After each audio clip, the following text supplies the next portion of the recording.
Hey there, I'm sure you know what prime factorization is. For a number like 4, you would have 2 into 2. For a number like 15, you would have 3 into 5. For 27, you have 3 times 3 times 3. Writing any number as a product of its prime factors is called prime factorization. For us, this is a very useful tool to figure out the cube roots of numbers. Let's see how. So 4 is 2 times 2 and 27 is 3 times 3 times 3. But 4 is also 2 square and 27 is 3 cube. The idea of a square is that you take the same number and multiply 2 of its copies. The idea of a cube is to take the number and multiply 3 of its copies. Similarly, 6 square is 6 times 6. When you square a number, you get 2 copies of the same number and you multiply both the numbers. But 6 is also 2 times 3, which means 6 square would also be 2 times 3 times 2 times 3, which means every prime factor appears twice. There are 2 2's and 2 3's when you square a number. Similarly, when you cube a number, 6 cube, you get every prime factor 3 times. So you get 3 2's and you get 3 3's.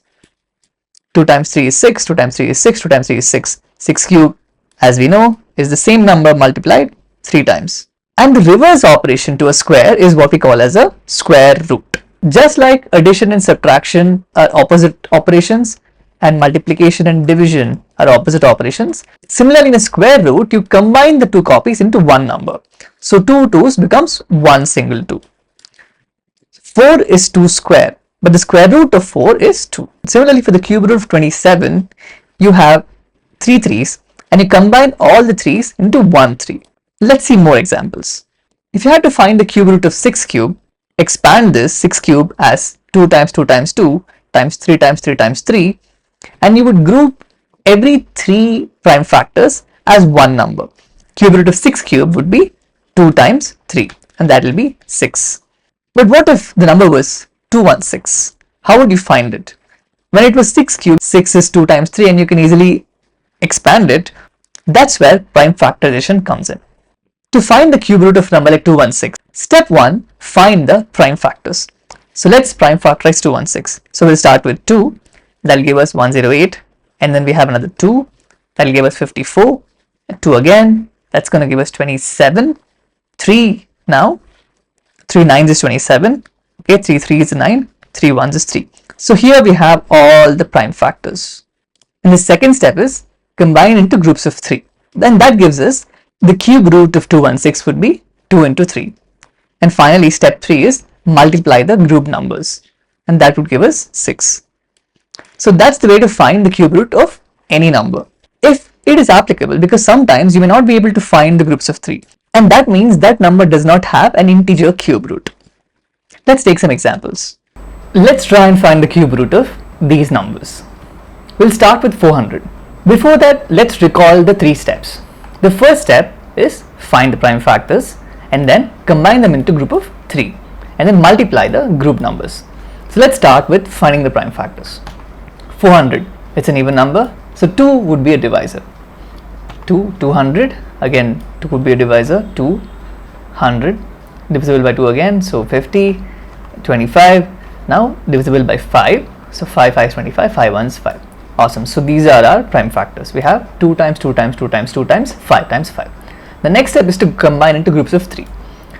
Now I see only one group of 3 here, which is a set of 2's, and we have only 1 2 left over and we have 2 5's. So this, as I told you before, means that 400 does not have an integer cube root. We cannot find an integer cube root for 400. We might be able to find another type of cube root, but not an integer cube root. So that's that. Let's go to the next one. 2744. Again, let's start with the prime factors. 2744, even number, so 2. 1372, again even. 686, 343. Now 343 is interesting because 343 is 7 cube. So I recommend you memorize the cubes of at least the first 15 natural numbers. So 1 cube till 15 cube, because that is going to be very handy for you to figure out the prime factors and for many other use cases. So that tells us 7 square times 7 is 343. So 7 times 49 is 343. Now we know that 7 square is 49, so 7 times 7 is 49 and 7 ones is 7.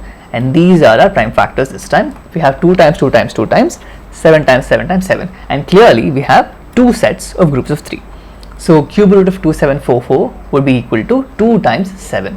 So this is 2 combined into 1, and then 7 combined into 1. And then we multiply the grouped numbers. So 2 times 7 is 14. This means 14 cube gives you 2744. Let's go to the next one. 10,648. Starting with the prime factors. 10,648 even number. 2 times 5324. So that next 2622. 2 times 1331. 1331 is again an interesting number because 11 cube gives you 1331. 11 cube times 11 cube you get by multiplying 11 square times 11. So 11 times 121 is 1331. So 11 times 11 is 121 and 11 ones is 11. So we have 2 times 2 times 2 times 11 times 11 times 11. Next step, combine into groups of 3. So 2 times 11 and then multiply them is 22. So 22 cube gives you 10,648. Great, we've solved all the questions. Here's an interesting bonus question. If A, B and C are prime numbers, under what conditions would A times B times C the whole square be a perfect cube? Justify your answer using what you know about prime factorization of perfect cubes. I'll see you next time.